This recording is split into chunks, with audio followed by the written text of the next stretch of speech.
Okay, Pink hits the northern beaches to enjoy some local digs. We're going to talk about local digs in communities that we may take for granted a little bit, but let's have a chat about it.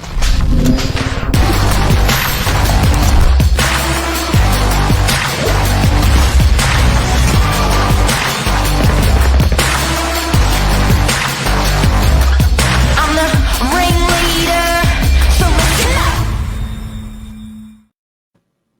Good morning. How are you?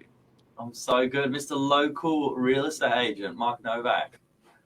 Local, and this morning we wanted to talk with everyone about it. Look, it's very exciting. Pink comes to Manly on the northern beaches, and even more so, I think there's just this great infrastructure that we have in our communities that we don't celebrate enough. And when you see someone like Pink come to town and come to enjoy something local like that, you think to yourself, yeah, of course, that's a cool place. I get it. But I reckon we just don't celebrate it enough, hey? Absolutely. And it's really interesting talking to clients that are looking up and down the coast, considering a move out of Sydney. Some have already made the move and actually sometimes coming back this way. How much they sometimes miss that local infrastructure you just take for granted. It's on your doorstep. You don't think, what life would be like without it. So I've got a local family. They're coming from. Sorry, they're going to be local. They're coming from. I think it was Jarvis Bay, where they're coming from. A lovely couple, Grace and John, and They moved out of the area. He was a car salesman. They moved out of the area.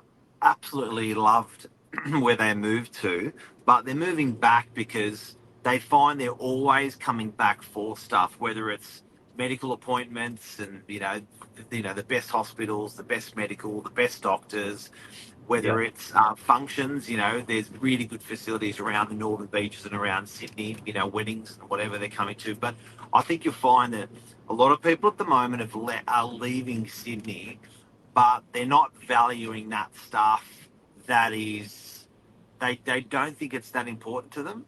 And then, when they, 5 or 10 or 15 years later, when it starts compounding, they're like, nah, we're going back because that's why we love it. So we thought we'd talk about that today. One of the things we always have a bit of a joke about is our local RSL club. And these things are juggernauts. And we affectionately sort of coin the RE as a bit of a smile on our face. And, it's associated with poker machines, and it's it's just the RE, but they are coming a long way fast.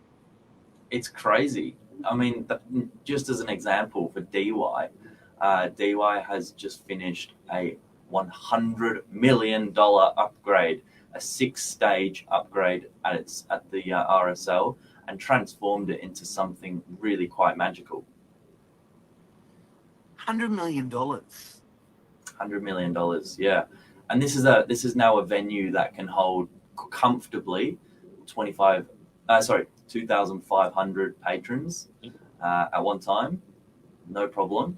It can do venues, it can do conferences, it can do everything from a casual drink at the bar to, dinner to pokies, everything. It's got something for everyone.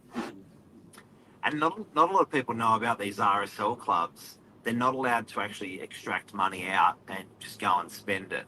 It's a tax-free environment, but they have to invest that money back into themselves. So a lot of these clubs that have actually done exceptionally well have to double down on themselves. All of these clubs have to double down on themselves. So they just go bigger and bigger and bigger. The restaurants get better and better and better.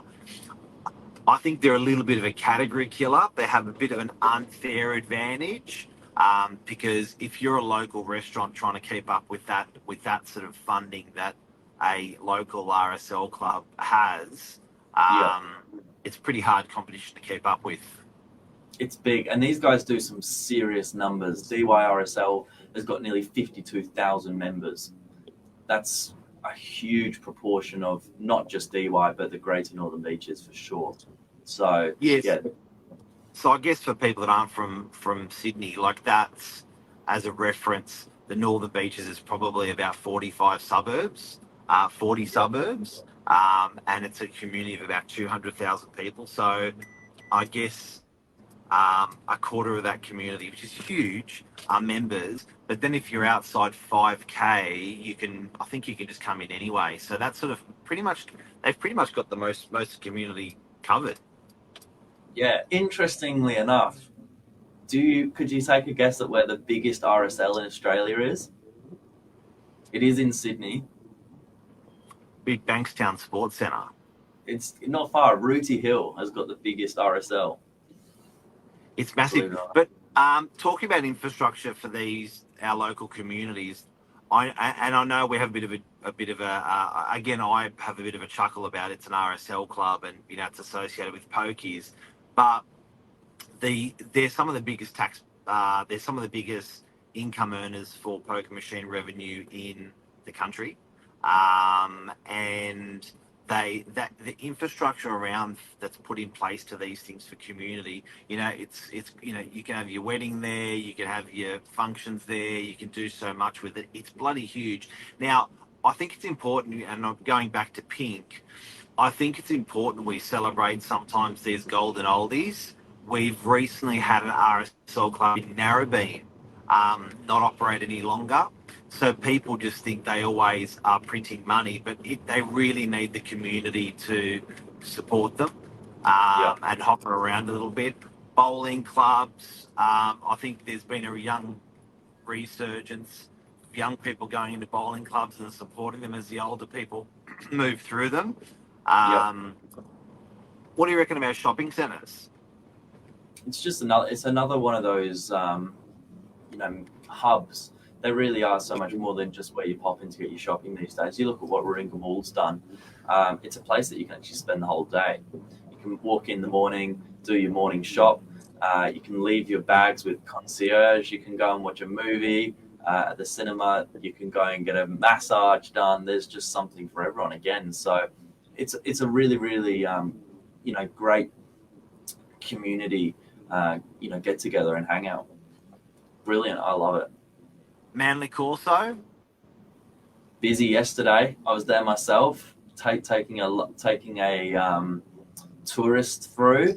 Got a family member over from the UK, and we did the Manly Beach, walked through the Corso to Four Pines, had a beer there, and then walked up to the Skiff Club where we were allowed access, got entry. So it's pretty huge, and I think when I really want people to think about tying all this back to property prices. I think that when we think about property prices, we often walk inside the property, have a tap on the walls and just look at that.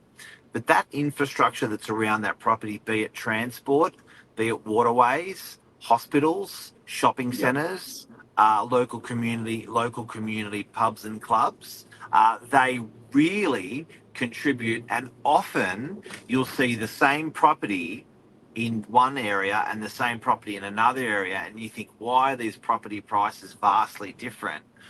I'd like you to think about that underpinning your value, everything you're getting that you can't see inside the unit that's around you that I've just spoken about. Those things really, really help. Yeah, those services are massive, and you'd be amazed. So many buyers, local buyers, particularly when we're selling in and around key areas, such as the RSL, many buyers just want certain streets for proximity, or want to be close to that, shopping centre if it's close to work. So, yeah, that's it. If you can surround yourself with those areas, I think that's just going to strengthen property price, buying, selling, and hold strong capital growth.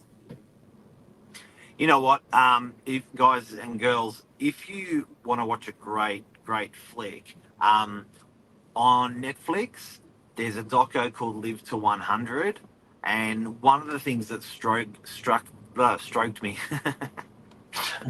stroked me the most was the impact community had on people. I think sometimes it's quite romantic that you can live on a farm in remote Australia. I can see the coolness of that, But the fact is that they looked at, I think, 6 or 7 countries around the world, cities around the world where people lived past 100 years of age. And they looked at, in that fabric of that community, what are the things that mattered, and that sort of community thing was absolutely huge. So have a think about it where you're living, apply what we're talking about today to that, and then have a look at the benefits of that. And it all ties back to property, I think, pricing and how sought after properties can be based upon things like that. Go and love your local. Love As your Pink says. local. Billy, have a great day. You got anything? What's on the agenda for today? Big busy day, Monday, 8 to 8, all the way through. There's going to be a lot of social pumped out, so you can keep coming along with us. Just jump on the Facebook, Insta, and keep some follow up from the busy weekend. What does a real estate salesperson do on a Monday?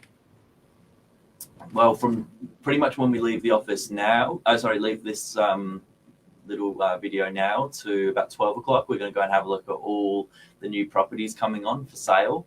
We'll get together as a bit of a sales team, just sort of debunk the weekend. And then into the afternoon, we'll do our callbacks, follow-ups from Saturday and Sunday.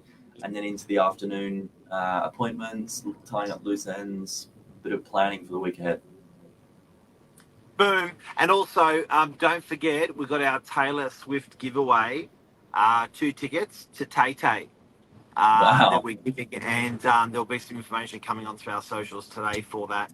If you're keen for a Tay Tay ticket. These are hot prizes. Hot. They're hot. Have a good Have one. a good day. See ya. See you later. Bye.